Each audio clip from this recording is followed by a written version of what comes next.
Hi LEGO fans, it's Stephen from Major Spoilers. This week we've got the set you've been waiting for. It's set 76042. It's the LEGO Marvel Superheroes The S.H.I.E.L.D. Helicarrier. Wow, what a set this is. Now this was a huge box that arrived here. In fact, if I would set it up in front of me right now, it would completely dominate the screen. Inside, bags and bags and bags of pieces. 2,996 pieces to be exact. I think we can safely say that this set has over 3,000 pieces because there's at least 3 dozen or more spare parts that came in this LEGO set. Let's go ahead and just jump right to the time lapse. This was a long one, and enjoy it.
12 bags worth of Lego pieces in this set. It's more than 12 bags because some of those bags, as you notice, some of those numbered bags had multiple bags, like set 8 had 8 bags to it.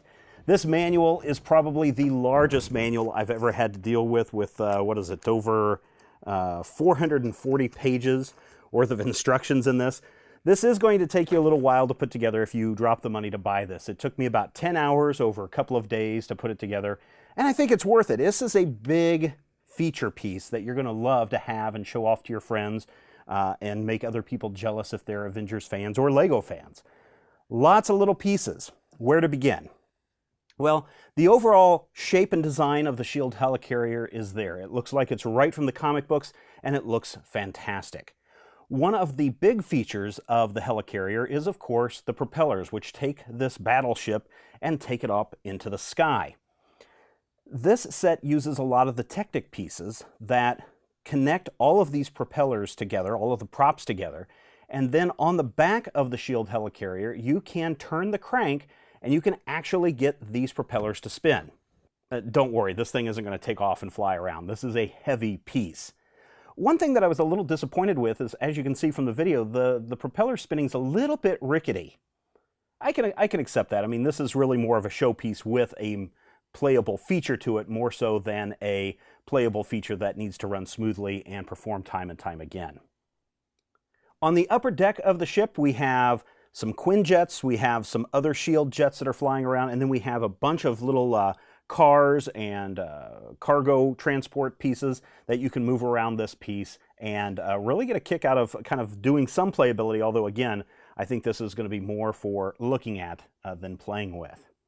What's really interesting is that we can actually open up the inside of the Helicarrier and we can actually look at the control room. This is the part of the build that I really had the most trouble with, because trying to get those little one-by-one transparent pieces to align just right was a little bit frustrating for me. Of course, these are all computer monitors and they're manned by S.H.I.E.L.D. agents. Of the entire S.H.I.E.L.D. Helicarrier, the command center is the only kind of interior piece that you can kind of play with or set up and look at from a lot of angles. Basically, this half of the ship is all empty space. Why empty space? Well, I mentioned that you can turn the crank and you can get these propellers to spin, but what you can do is you can buy a motor from Lego, one of their Lego motors, and you can actually wire it into the S.H.I.E.L.D. Helicarrier, and then all you have to do is flip a switch and then the propellers will spin on their own. In fact, Lego in the instruction books has a whole section on the wiring and installation of the motor into this component. It's not probably a big deal. You're going to spend a couple more bucks if you want that. But for those of you that just want to flip a switch and have the motor spin, you do want to go check that out. Obviously, this ship is not to minifigure scale, which is where we get the introduction of the microfigures. Now, those of you who have played the Lego board games, you know that you've seen these figures before. Or if you have some Lego minifigures that come with an award like the Oscar actress, you know that these minifigs look very, very familiar. It's hard to see by the naked eye, but when you really get up close, you can tell that there's actually a pretty good paint job on all these minifigures. But their arms don't move, their legs aren't going to move. They only are one peg or one stud in width, and they're very, very tiny, as you can see here. So these are pieces that you're going to lose very easily if you don't keep track of them. I suggest anchoring them down and leaving them there. I was really surprised that the microfigures included Iron Man, Nick Fury, and Hawkeye that you could put into the command center of this ship. It was a nice little touch. As big and as heavy as this showpiece is, it's also very fragile. There were many times where I was picking this up and the wings would pop off or this front end would come dislodged. So if you're going to pick this up, you really need to use some care. Again, my suggestion, leave it on the stand. The stand is a really nice touch. It gives you something to kind of display it with the little placard that has all the information in it. But I would say, again, this is not something that you're going to want your 3-year-old running around the house playing with.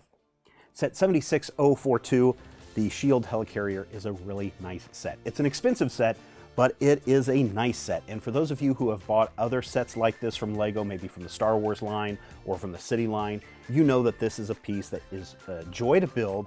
And it's a great showpiece to get conversation started. And I guarantee you, if this shows up in your house and you're sitting there and someone walks in, they're going to want to talk about it. Problem is, I'm running out of space. Where am I going to display this? If you had the S.H.I.E.L.D. Helicarrier, where would you put it? Use the comment section below and share your thoughts. Or if you have any questions about this build, I'll be happy to answer them there. Be sure to check out our website, majorspoilers.com, and you can follow us on Twitter @MajorSpoilers. And until our next LEGO build, where we're not going to build something this big, take care.